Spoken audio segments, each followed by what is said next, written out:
What's up, everybody? Are you overwhelmed by the never-ending supply of depressing bad news? Well, let's refuel our tanks with 7 recent positive stories. This is Getty News for the month of June 2019. Woman 81 meets 103-year-old mother after 60-year search is the Getty News headline, courtesy of RTE Ireland, and a link to the source will be included in the description below. Eileen Mackin, an 81-year-old Irish woman, grew up in an orphanage and had never met her birth mother. But then earlier this year, Ms. Mackin said that with the help of a genealogist, she had managed to find her mother, who was 103 years old and living in Scotland. So Ms. Mackin traveled to Scotland with her husband George, along with her daughter and son-in-law, to meet her mother, Elizabeth. Ms. Mackin said that she was thrilled upon meeting her mother, and that her mother never let go of her hand. She also said, "I don't think I'll ever come down out of this cloud."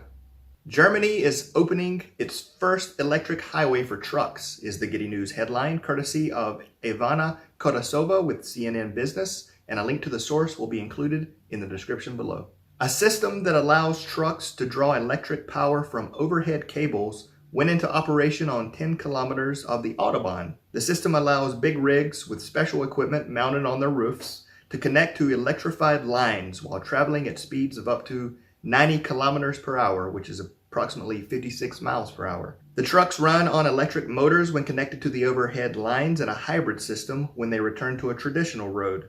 Sensors detect when the overhead wires are available. It's a practical way to reduce emissions and energy consumption in places where railways aren't feasible. Tests and demonstrations of the e-highway technology have also been conducted on a smaller scale in Sweden and near the U.S. ports of Los Angeles and Long Beach.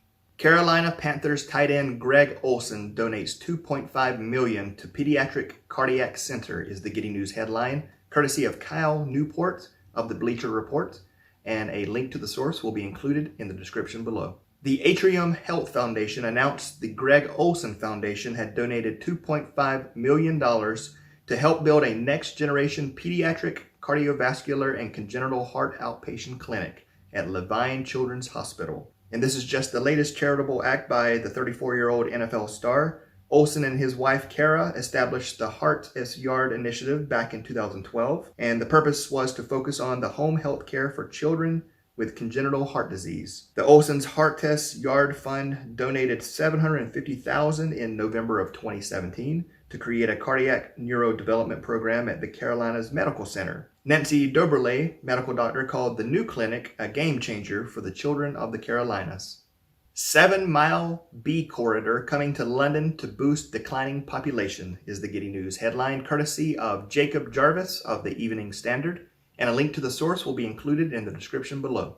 A 7-mile bee corridor of vibrant wildflowers is being planted to encourage the insects population in London. The pathway for bees will be formed of 22 meadows sown through parks and green spaces in the northwest of the capital. Worldwide, bee numbers have been on the decline in recent years, and scientists blame a range of factors including insecticides, parasites, disease, climate change, and lack of a diverse food supply. Bees are critical pollinators, and food making up about a third of the human diet is from plants that are pollinated by insects. Counselor Krupa Sheth said, "Bees and other insects are so important for pollinating the crops that provide the food that we eat. We must do all we can to help them thrive." Blood test detects onset of Alzheimer's a decade early, is the Getty News headline, courtesy of Alyssa Sauer, and a link to the source will be included in the description below. The latest blood test to detect Alzheimer's may be able to predict the disease 10 years before symptoms occur, and with 100% accuracy. Researchers from the National Institute on Aging are focusing on a protein in the brain called IRS1, and it may signal the earliest stages of Alzheimer's. IRS1 plays a critical role in insulin signaling in the brain, and it's commonly defective in people with the disease. The blood test is still in the early stages of development and will require a larger and longer study before it can be used to detect Alzheimer's. The lead author of the study and neuroscientist at the National Institute on Aging, Demetrius Kapagiannis, says, "We will need replication and validation, but I'm very optimistic this work will hold." 74-year-old Japanese farmer stocks vending machine daily with homemade curry rice for hungry travelers. is the Giddy News headline, courtesy of Big Nico with Great Japan, and a link to the source will be included in the description below. A lone vending machine located off a highway in Awa City is warming the hearts of travelers. Tadashi Yoshimoto, a 74-year-old farmer, stocks his very own vending machine with rice that he grows just down the road. Yoshimoto refills the vending machine twice daily with his carefully prepared rice and a package of curry to provide homemade meals for truckers and anyone else who feels hungry. Yoshimoto has been running his farm-to-vending machine operation for 40 years, and he has no intention of hanging it up anytime soon, saying, "As long as my body and my vending machine works, I will continue to do this." Thanks to women, India is on its way to beat all voting records, is the Giddy News headline, courtesy of Sangeeta Tanwar of Quartz online, and a link to the source will be included in the description below.